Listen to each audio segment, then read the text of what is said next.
Welcome back to another episode of Lady Justice Talks, where curiosity meets law.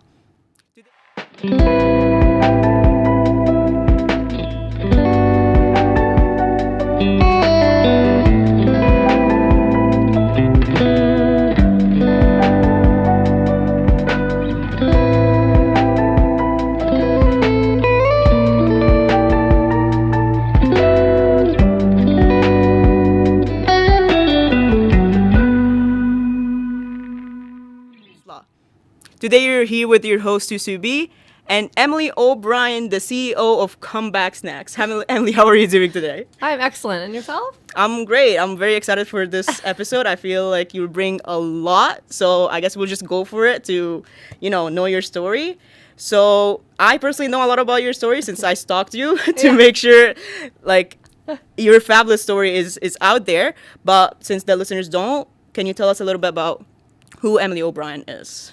Yeah, so I'm the owner and founder of Comeback Snacks, a popcorn company, as you can see right here, that I started when I was actually incarcerated. And like most people, I didn't ever plan on being incarcerated. I didn't want to be incarcerated. I had no goals of being a criminal. I had no goals of putting people through the pain that I put them through. But after suffering with some substance abuse and then being in a very bad relationship that landed me on a trip, which turned out to be a drug smuggling trip. In order to go home, I had to bring drugs back. That's what landed me in prison. But we're here today to not just talk about prison, but to talk about the comeback. And now we at Comeback Snacks we've employed the formerly incarcerated as well and fight for fair chance employment, like with all employers. That's wonderful. I think that's actually one of the questions I was gonna ask you. If you you're skipping ahead. If you actually help and mentor upcoming people who also were involved with the justice system. Yeah. And I think that's great that you actually do. So it almost feels like a movie. Like your story just feels like a movie. How it changed from being incarcerated to being a CEO. How did can you tell us about did you have just an aha moment? Like how did it change like this? It wasn't an aha. It wasn't aha. It was It was me being like this isn't gonna ruin my life. People are gonna have this control over me. I was fine with being actually incarcerated. I knew there was work that I had to do on myself. I did spend a lot of time being mad, but I also knew that I wasn't this bad person. I spent my whole life being nice and playing sports and volunteering and going to the library. I wasn't this sinister child, that wanted to harm other people. Yeah, the stereotypical, that's how, these are the people who end up in prison. You were just a completely different person. Yeah, I read about you that you even had good grades and things that seemingly seem like, a person who, has control over their life. Yeah, and I had a lot of drive. I always had jobs. We were talking about McDonald's. We both worked at McDonald's, so having drive and ambition was always something that I had.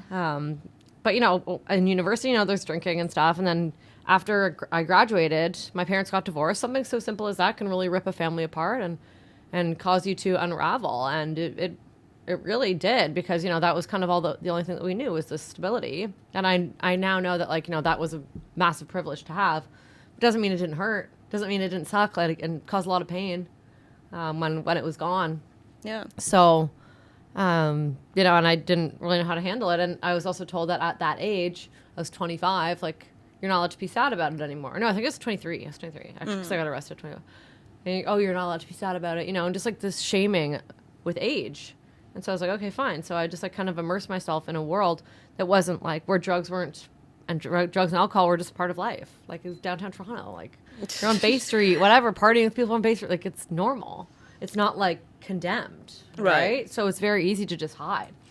No, I hide in a crowd. I totally understand that paradox, but yeah. And being a psych major, your story just really highlights a lot. Yeah. Because grief and I know it wasn't death, but grieving that a divorce and stuff like that, it shouldn't be just for a particular age. It should be accessible to everyone.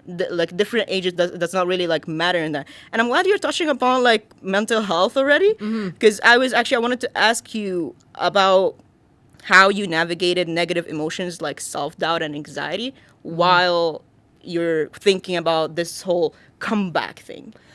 So I'll be completely honest. When I was arrested, I was in a horrible, horrible state. You know, this comeback didn't just come right away. And I think it's important for people to know this didn't happen overnight. You know, I was arrested and I was put on house arrest. So I was isolated immediately from everyone and the world. Just everyone now thought I was just this criminal. Right. And I couldn't talk about the case because my lawyer was like, don't talk about it. And then I couldn't leave my house. And so like I was actually like, I fell deeper into alcoholism during that time because I just... You have no support system. Yeah, like my family was there, but like we were in a very tense environment. Like it wasn't like, oh, everything's okay. Then I put them through a lot of grief. And so there's a lot of tension and pain in the house. And like I lived with my mom because my dad had left at that point. But, and so I'd spend time equally, but it was still very, very challenging. And so it wasn't actually until, and I was talking about this earlier today, it wasn't until that I broke my house arrest rules because I just couldn't take it anymore. I was going crazy. Like I didn't know, like I was extremely, extremely depressed and I just needed to get out. And I went out to get a pack of cigarettes when I smoked at the time. And there was like a police officer like in a cruiser because my mom lives in Hamilton near the university. So, you know, during these like, I think it was reading week or frosh week or one of those weeks. Not one of the weeks. When there's like, no, it wouldn't have been that. It would have been a time when wouldn't have been reading week because that's when people are gone. It would have been frosh week. Right. So like there's a lot of that. people on campus. And around, so there's a lot of cruisers and all that. And so they actually scanned my plates when I went out to the store. And the store was only like 3 blocks away. And they caught me. And then that's when they're like, okay. They had to go back to jail for the night. And my mom bailed me out again. And they're like, okay, if you break the rules one more time, like they're not going to let you back out. Right. That's it. And that's how did that... Wait, because you were saying that's how this was like a good moment. How did that... Because it sounds like a really bad moment there. So I was on house arrest for 2.5 years before I went to actual prison. Right. And so while I was on house arrest, I had conditions that I had to follow. And then that's when I broke those house arrest rules that I had to go to jail. And then after I got arrested that second time, that's when I really started to be like, okay, now's the time. Now's the time to go. And so when the time to actually surrender to the prison, like I went in, I knew exactly what day I was going in, and I was ready. I was able to prepare myself. You know, I had an education, so I knew how to do research and figure out where I was going. Like I would like look at the aerial maps of the prison and like and read books and read like success stories. And that's what really helped me find motivation to know that this wasn't going to be the end. It was going to be the beginning. That's beautiful. Yeah, that is really beautiful. Do you have any, or did you have, or maybe currently, any mental health like techniques that, for example, grounding or something? Because being in prison like is a lot in general. So did you have like any techniques that just helped you, meditation or something that just helped you in that? Sorry, I'm really interested in that specifically as a psych major. And in general, I feel like that's something that applies not only to persons who are involved with like the justice system, but also like even students who are listening.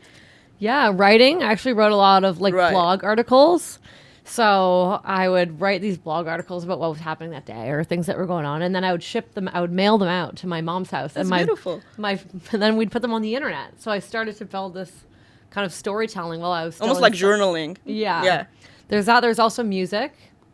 Okay. So in the prison library, there was like CDs. there's no iPods or CDs. And so I just listened to all different kinds of music that I never listened to before. That's beautiful. And also reading. Like I would research. I read like 82 books I read in prison.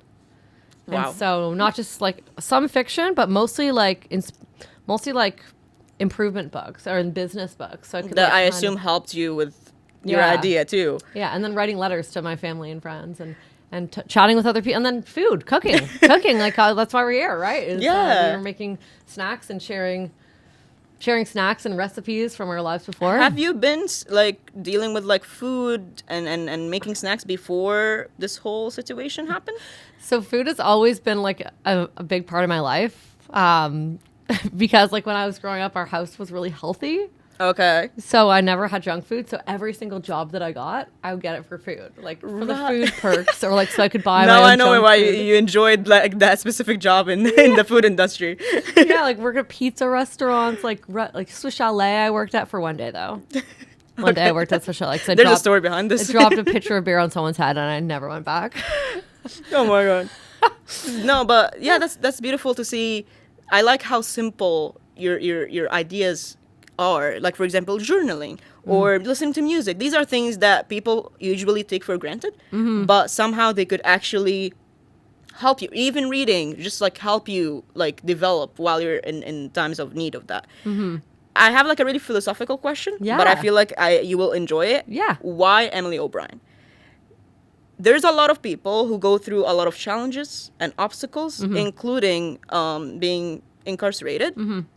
What made you different that maybe could be an advice really for other people to also try and follow your path to be able to be who you are today? So for me, it all goes back to my like rebelliousness. Like we can have this like rebelliousness or kind of like even like some type of revenge that we want to like prove who we are. But for me, it was like no one was going to tell me that my life was over, right? You know, you can be kicking and screaming, but if you take that energy and putting something negative, like you want to go after some person or get like, bad revenge, that's not good. But if you take this kind of like fuel that you have and you want to get revenge, but you can have proactive revenge, productive revenge. Right.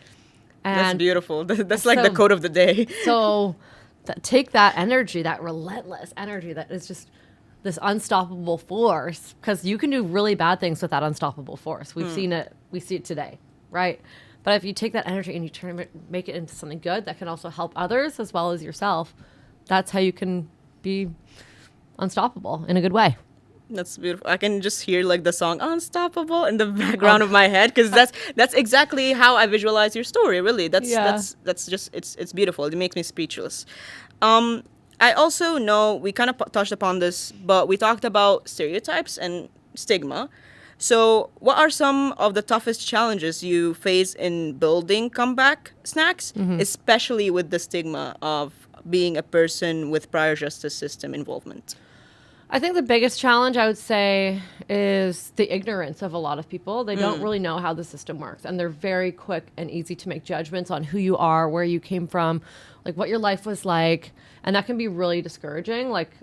And so if I'm trying to help people and people that maybe don't have as much confidence, if people are just going to try to break them down, it's going to be really hard for them. And then guess what happens? You know, the world can be so cruel, even to people that have done their time and are trying to find redemption.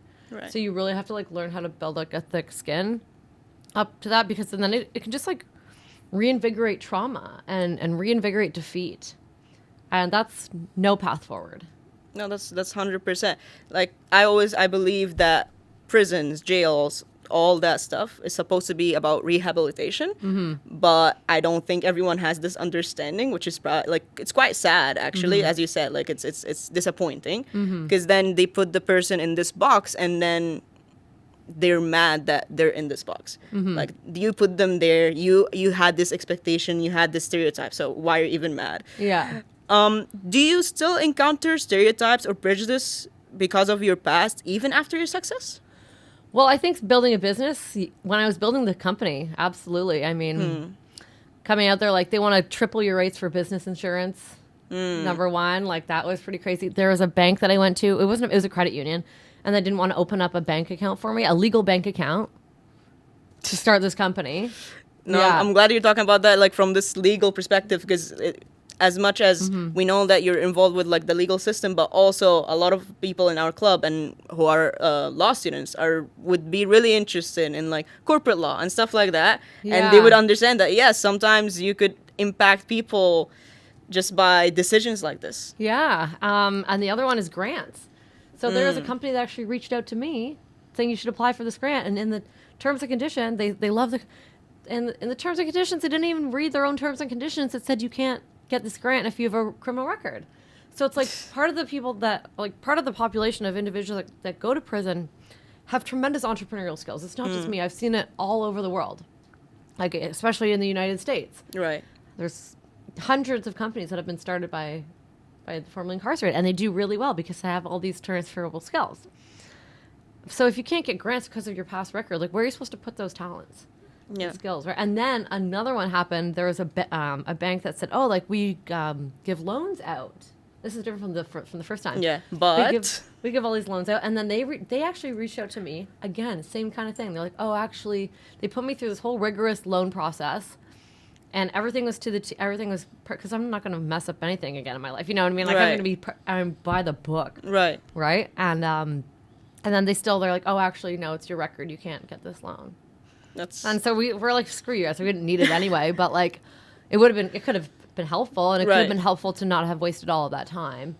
And especially when they say, oh, we're inclusive, we're this and that, when really you're not. Like, it was just kind of this like this cloak that they put on when they really weren't supporting every population that they said they were. Right. So no, I think that's a really good thing to put out there. Yeah. Because people need to know that. Because sometimes you look at advertisements, you look at stuff, and sometimes they use faces that are whatever it is, like, you know, equity-seeking groups, marginalized groups, whatever. Yeah, it's like but props. in reality, Yeah. exactly, in reality, they're just using the person, which is, you know, objectifying. That's one word to describe it. yeah. So, as you said, you mentioned a lot about, you know, comeback snacks and a lot of like challenges that happened while, you know, all of the story was in the background. How do you navigate that in terms of the marketing and branding? Mm-hmm. Does it help? Yeah. Well, I assume it counterbalances. How does that happen? Yeah, so like, because I've always been like a playful person, I've always been like a happy, bouncy, outgoing person. Well, I wasn't always outgoing. Like, I was pretty shy as a kid, but we wanted to incorporate that into the brand. So not like you've heard of that wine. It's called 19 Crimes. Have you heard of that? With like Snoop Dogg, Martha Stewart. It's like very grisly crime oriented, but it's a wine. We didn't want to be that. We also didn't want to like make it seem like prison was a joke either. So, because it's not, you know, like there's a lot of people that have been harmed by others committing criminal offenses, drugs especially. Like, I harmed myself by doing too many drugs. You know what I mean? It's like, I understand that people have lost a lot of loved ones due to drugs and things like that. So, we want to make it also playful and fun. So we kind of took the words that were used against us, like, oh, you're a criminal, right? And then, oh, you're going to have this conviction, like daunting, scary words, brutal words, you know, that were meant to just deflate, and took them back and made it part of our brand. Right. So like our slogan, you can see here, popcorn so good it's criminal. Oh my God, that's beautiful. Oh my God. And made with conviction is also something that we put on our website. So it's kind of taking the power back into your own hands. That's you're regaining this energy, and I think that's very smart, because there's a lot to do with language. Mm-hmm. Language, even before the interview, I researched, because I know there's some language that's just stigmatizing. Mm-hmm. Why do we need to use it? Mm-hmm. We need to put person first language, for example, like, oh, person with prior justice system involvement, or individuals who were involved with prison. Yeah. That's just you respecting the person, remembering that their time in prison or whatever, they really, like, they already paid for it. Yeah. Like, they really paid for it. So using language as such could really help the people. So I think that's just like my personal message to like everyone who's listening. Mm-hmm. Language matters. And I think it's beautiful that you now own this language, and you literally own it on your... We trademarked it. We own the trademark in U.S. too. We just got the U.S. trademark. Which is beautiful. Thank you. So we did talk a lot about people who did not really support you, banks who did not support you, insurance companies that did not support you. Are there any organizations or communities or individuals even who helped you become who you are today? Especially gosh, I can't even name the list. Yeah. I'm glad, because I know you were talking earlier about how you didn't have like a support system. So I'm glad this changed. Yeah, like when I had my family, but then like as I started to share the story with the media, I knew that was taking my power back, because I wasn't going to let someone hold it against me, share my story. You know how the world works. People just want to take anything and cancel whatever. And I was like, no, I'm going to cancel myself and then bring myself back to life. Okay. Because I knew that's what you have to do. And we've all done things that are wrong. So there's so many hypocrites in the world that pretend like they would never do anything. We are sometimes one split second away from disaster. Right. Like, what, you could be texting and driving innocently, and you could hit someone and kill them. Guess what? You're going to jail for 10 years. Yeah. Like, that doesn't mean you're a criminal, right? So it's like these little emotional decisions that we make along the way. And I met a lot of people that were inside for emotional decisions that turned criminal. Right? Not these like big thought out plans to do a heist or whatever people think, or murder, like what crime is. It's there's a lot of different ways. But what was I going with that? Oh, wait, what was the second part of that question? The question was about if there were individuals who helped you. Oh, yeah. With that. So there's so many. It's a long list. Yeah, I actually call it a community-built business because when I came out with this story, like there was just an onslaught of support. Like people were like, "Oh, I'm having this event. Do you want to come set up a table here for free?" That's beautiful. There was a man. Okay, this is like one of my like favorite but sad stories. But it's like there's this man, and he's like, "I read your story like on the news, and I just want to reach out and help support you." You know, he's like, "I'm gonna die of cancer in a couple months, and like I want to give you like I want you to be part of my legacy." And he gave us like $1,000. That's and then he like died. Yeah, I went over to his house, and he was like sitting there like on this like IV and. Like it was. I'm glad that you actually are like mentioning random individuals. Like it's not just like big companies or organizations. It's just like random people who just like feel touched by your story. Yeah. How would you advise people who also were involved with the justice system who do not necessarily have this support system that you had? Well, you have to start with one. You have to build it. Sometimes it's not going to come to you all the time. Right. So you have to go out and find it.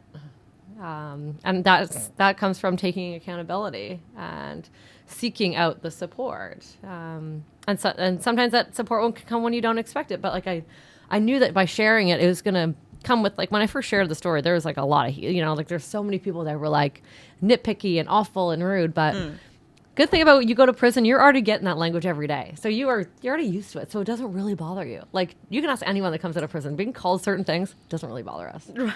Like we're just like fuck it, whatever. Doesn't mean that we're not like good people now, but like coming out, you're just like you are just so unfazed by like a lot of things, and you're just so focused on getting on track and like improving people wrong. And so yeah, like organizations, individuals, churches, printing companies, and then.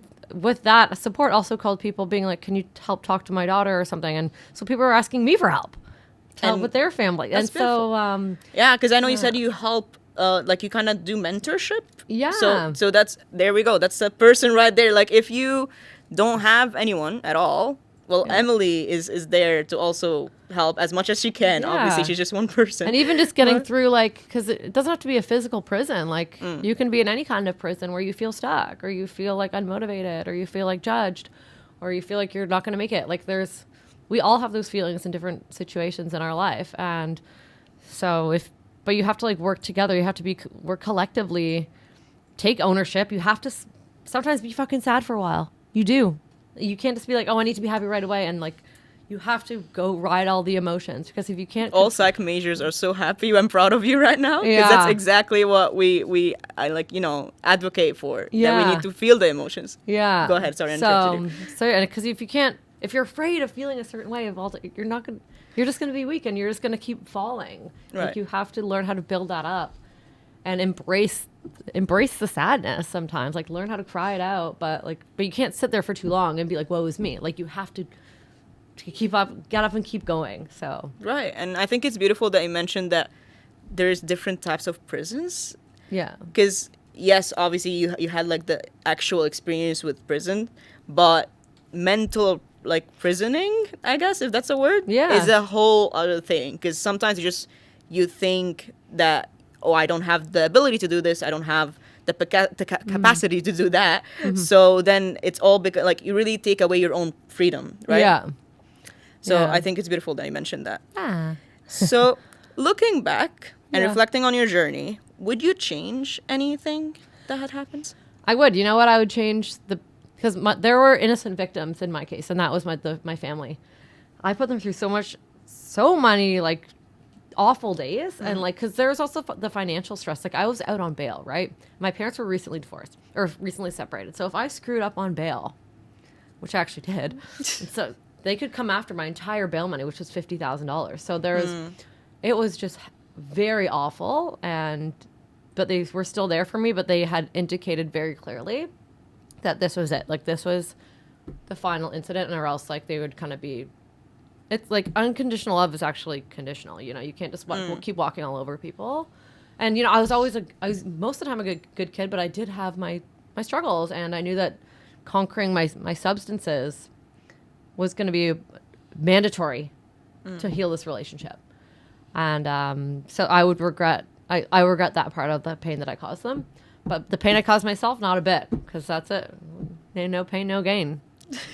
No, I think that's really nice, because I was wondering if you would be like, oh, I wish I just was never involved with the person who got me into prison. There's characters like that everywhere in life. You Right. know? It's like, and it's not going to be the first time someone's going to mess with you sometimes. Like, people do stuff like this all the time. So you have to learn how to come back from it, accept that people hurt other people, not like, I don't know, not over focus on it. Like, I forgot about him. Like, I forgave and forgot. Like, like maybe not forgot, but I was able to move forward without focusing on him as like the crutch of my life. Like, he did this, because that wasn't getting me anywhere. So I'm curious. This question, you can definitely not answer it, because it's... How much time did you get? Same amount of time. I'm curious. Would you give that person a second chance?